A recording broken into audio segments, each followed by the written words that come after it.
কথায় আছে সব তীর্থ বারবার করলেও গঙ্গাসাগর একবার। কিন্তু সেই সৌভাগ্য যদিও আমার হয়নি, কিন্তু আমার হাজবেন্ডের ডিউটি থাকার কারণে এই গঙ্গাসাগর মেলা এরকম হয় এবং কখন হয়, কিভাবে যাবেন সেগুলো শেয়ার করতে পারলাম। আশা করি তোমাদের এই ভিডিওটা দেখতে ভালো লাগবে। চলো দেখে নাও, পুরো ব্লগটা ওই করেছে, তো সঙ্গে থাকো আর দেখতে থাকো। আমরা এখন যাচ্ছি গঙ্গাসাগরে ডিউটিতে, একবারে ঘুরেও আসি। কোনোদিন আসিনি, প্রথম গঙ্গাসাগর ডিউটি। যাই দেখি কেমন এক্সপিরিয়েন্স হয় ঘন্টায়। আমরা রওনা দিয়েছি, এটা হচ্ছে এরিয়া কচুবেড়িয়া বাস স্ট্যান্ড থেকে প্রায় 30 কিলোমিটার। তো দেখা যাক বাসে যাই না ম্যাজিক গাড়িতে যাই, উঠে তারপর গঙ্গাসাগরে গিয়ে দেখা হচ্ছে।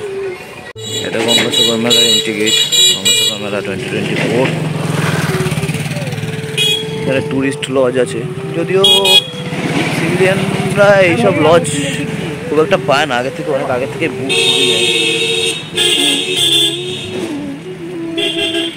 সব বেশিরভাগই হোগলা পাতার ঘরেই থাকে, পুলিশরা ওখানেই থাকে, সিভিলিয়ানরা ওখানেই থাকে। সুন্দর জায়গা, সুন্দর জায়গাটা খুবই সুন্দর, খুবই সুন্দর এনভায়রনমেন্ট এখানটায়। ছোট পার্ক আছে, চিলড্রেন্স পার্ক, বাহ সুন্দর করেছে। আমরা যাচ্ছি আশ্রমের দিকে।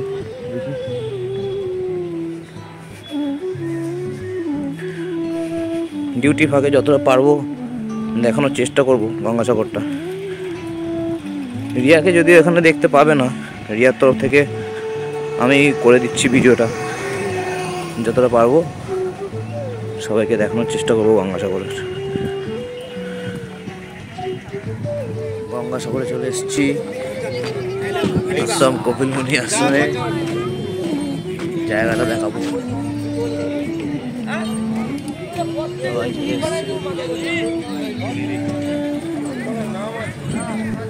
এখনো লোকজন অনেক কম, কারণ এখনো আসেনি। কাল পরশুর থেকে ভিড় হওয়া শুরু করবে। আর তুই কি ব্লগ করছিস? মানে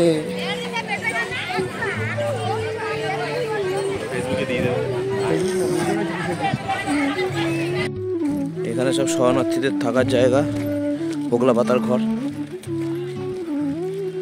ঘুরতে এখনো বানানো হচ্ছে, কিছু বানানো হয়ে গেছে, অনেকে আছে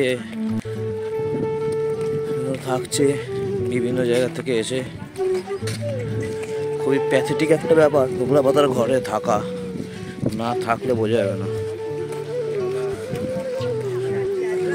আমরা এখন যাচ্ছি কপিলমুনির আশ্রমের ওদিকটা। আস্তে আস্তে এদিকটা ঘাট আছে, ঘাটের কাছে যতটা এই কাছে যাওয়া যায় ততই ভিড় আস্তে আস্তে বাড়ে। এখন তো অনেক লোক কম, অনেক লোক কম। কালকে যত সম্ভব আমাদের মাননীয় সিএম আসবেন, কালকে ভিড় হবে প্রচণ্ড। কালকে ভিআইপি ডিউটি আছে।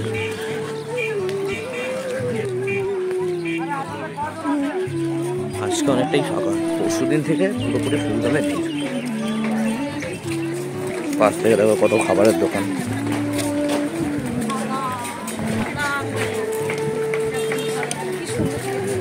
চারিদিকে খাবারের দোকান অ্যাভেলেবেল আছে অনেক। আশ্রম কপিলমুনি আশ্রম এটি। দেখতেই পেলে ওরা কিন্তু এখন পৌঁছে গেছে কপিলমুনির আশ্রমে। আমি এখানে একটু ভয়েস ওভার দিচ্ছি, তার কারণ চারিদিকে এত আওয়াজ, হয়তো তোমাদের ভিডিওটা দেখতে একটু অসুবিধা হবে, তাই জন্যই আমি কিছুটা ভয়েস ওভার করে দিলাম। তো এখন ওরা পৌঁছে গেছে এই আশ্রমে এবং ভিতরে প্রবেশ করবে। আর চারিদিকে প্রচুর লোকের ভিড়। দু একদিন পর থেকে হয়তো এই ভিড়ের মাত্রা আরও বাড়তে থাকবে, কিন্তু যেহেতু ওরা পুলিশ ইউনিফর্মে থাকে তাই জন্য ওদের বিশেষ লাইনের প্রয়োজন হয় না। ওরা ভিতর দিয়েই আস্তে আস্তে গিয়ে মন্দির দর্শন করতে পারবে। তো চলো আমার সাথে সাথে তোমরাও ঠাকুর দর্শন করে নাও।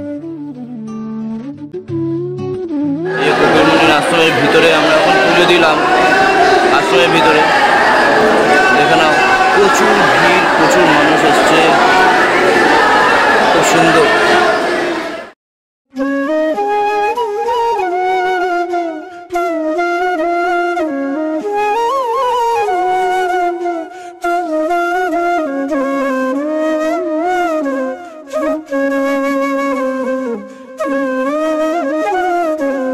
দেখতেই পেলে মানুষের ভিড় কত, আরও দিন বাড়তে থাকতে থাকতে মানুষের ভিড় কিন্তু ক্রমাগত বাড়তেই থাকবে।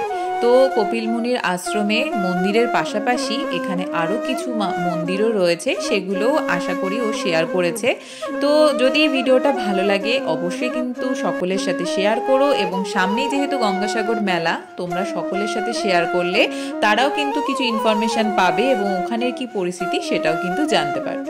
চলো দেখতে থাকো। আমাদের পুজো দেওয়া কমপ্লিট, এখন যাচ্ছি আমরা ঘাটের দিকে। দোকান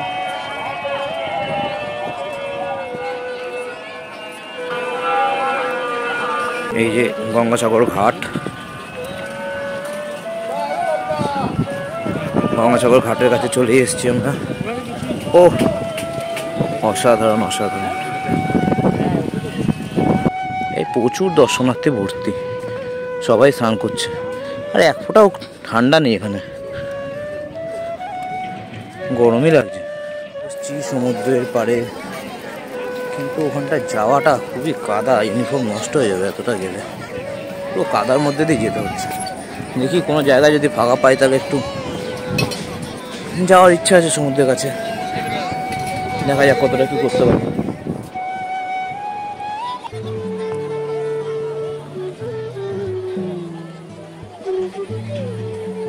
আহা, চিক চিক চিক চিক করছে জলটা, কি সুন্দর,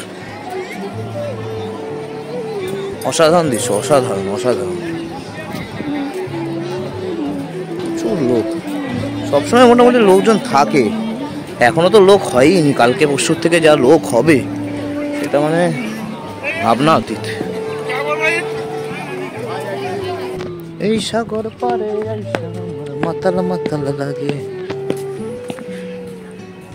তো তোমরা দেখতেই পেলে গঙ্গাসাগরে মেলার পরিদর্শন, গঙ্গাসাগরের বর্তমান পরিস্থিতি।